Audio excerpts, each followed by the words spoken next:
Halo anak-anak dan remaja misioner yang dikasihi Tuhan.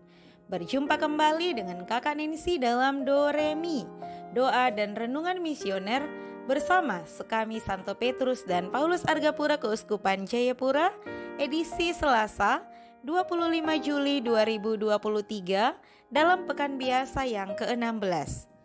Pada hari ini kita akan mendengarkan dan merenungkan bersama bacaan dari Injil Matius bab 20 ayat 20 sampai dengan 28.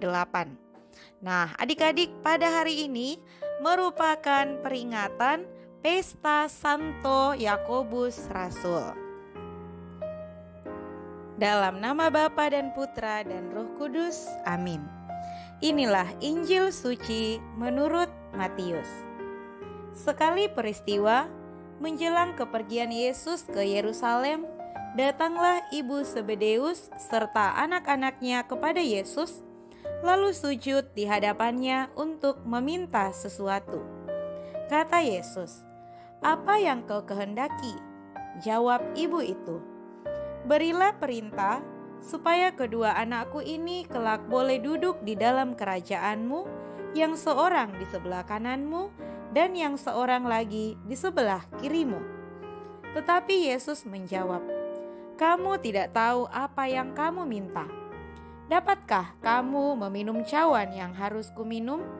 Kata mereka kepadanya, "Kami dapat." Yesus berkata kepada mereka, "Cawanku memang akan kamu minum, tetapi hal duduk di sebelah kananku atau di sebelah kiriku, Aku tidak berhak memberikannya. Itu akan diberikan kepada orang-orang bagi siapa Bapakku telah menyediakannya." Mendengar itu, marahlah ke-10 murid yang lain kepada 2 bersaudara itu. Tetapi Yesus memanggil mereka lalu berkata, "Kamu tahu bahwa pemerintah bangsa-bangsa memerintah rakyatnya dengan tangan besi, dan pembesar-pembesar menjalankan kuasanya dengan keras atas mereka. Tidaklah demikian di antara kamu. Barang siapa ingin menjadi besar di antara kamu, hendaklah ia menjadi pelayanmu. Dan barang siapa ingin menjadi terkemuka di antara kamu, hendaklah ia menjadi hambamu. Sama seperti Anak Manusia, ia datang bukan untuk dilayani, melainkan untuk melayani, dan untuk memberikan nyawanya menjadi tebusan bagi banyak orang." Demikianlah sabda Tuhan. Anak-anak dan remaja misioner yang dikasihi Tuhan, beberapa saat yang lalu saat masuk kelas teknik desain pemodelan dan informasi bangunan yang disingkat DPIB di sebuah sekolah SMK di kota Jayapura, kakak sebagai guru menanyakan motivasi siswa untuk mengambil jurusan yang dimaksud, yaitu jurusan DPIB. Sebagian anak memberi jawaban untuk bisa langsung kerja setelah selesai dari SMK. Sebagian lagi menjawab untuk bisa melanjutkan pendidikan tinggi ke jurusan yang sesuai, yaitu teknik sipil dan teknik arsitektur.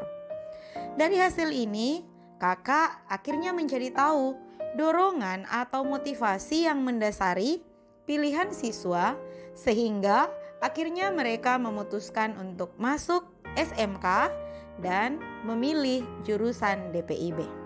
Nah, adik-adik yang terkasih, kata motivasi berasal dari bahasa Latin, yaitu motivus, yang berarti bergerak atau mendorong. Kata tersebut kemudian berkembang menjadi motivare, yang berarti mendorong atau memberi dorongan.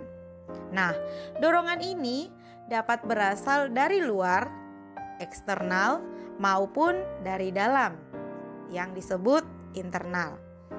Hari ini bersama Gereja Universal kita merayakan Pesta Santo Yakobus Rasul.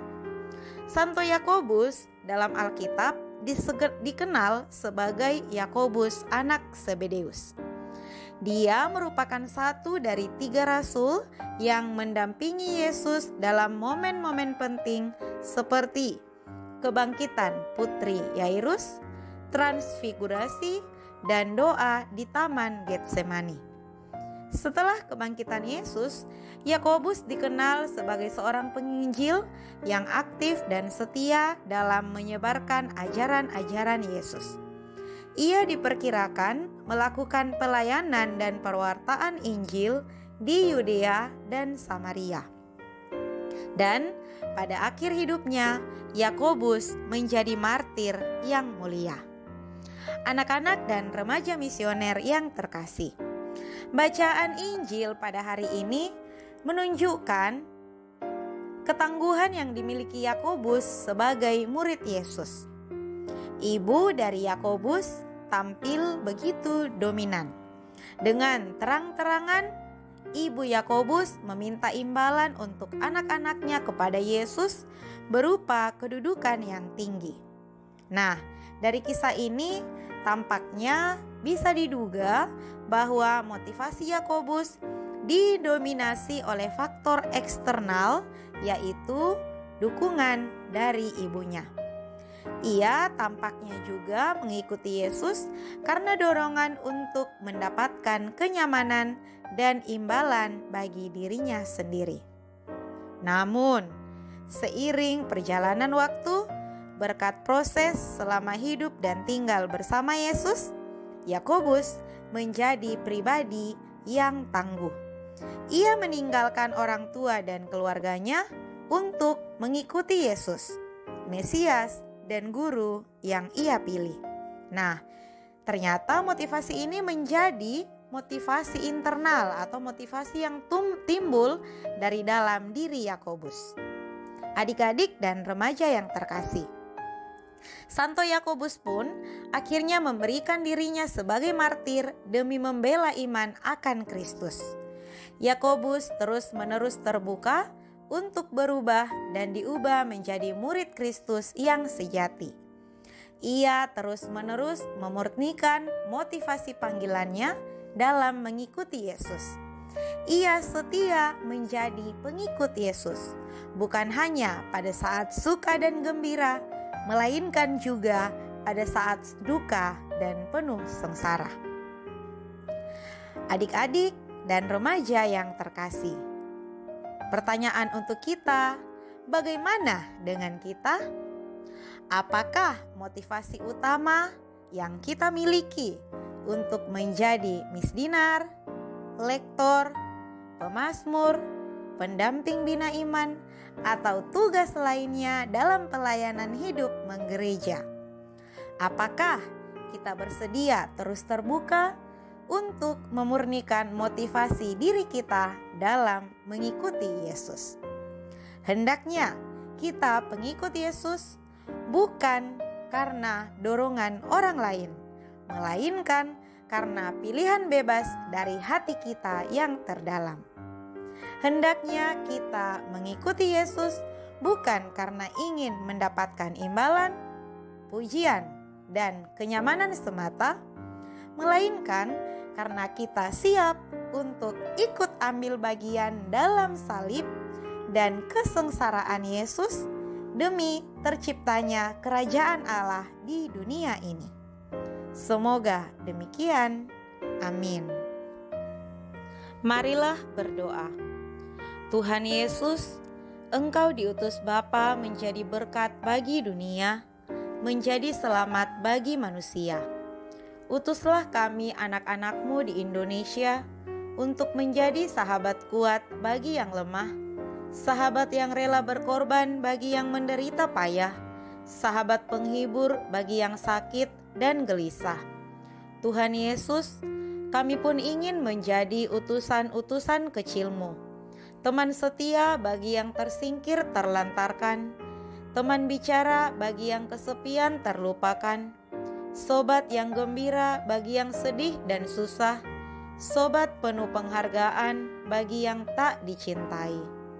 Tuhan Yesus, utuslah kami kini dengan bantuan Roh Kudus-Mu menjadi garam dan ragi yang baik, menjadi terang dan obor yang cemerlang, membawa kegembiraan dan pengharapan.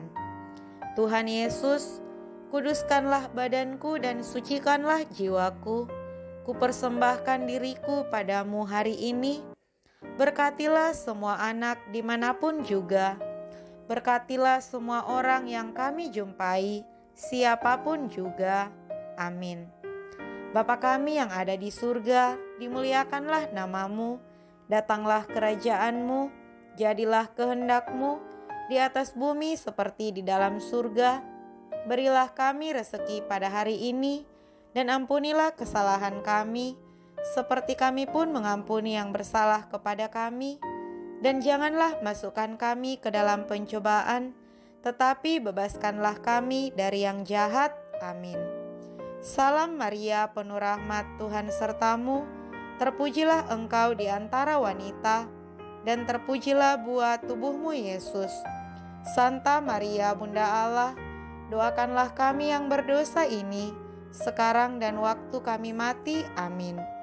Kemuliaan kepada Bapa dan Putra dan Roh Kudus, seperti pada permulaan, sekarang, selalu, dan sepanjang segala abad. Amin. Dalam nama Bapa dan Putra dan Roh Kudus. Amin. Sampai di sini perjumpaan kita hari ini. Tuhan Yesus memberkati.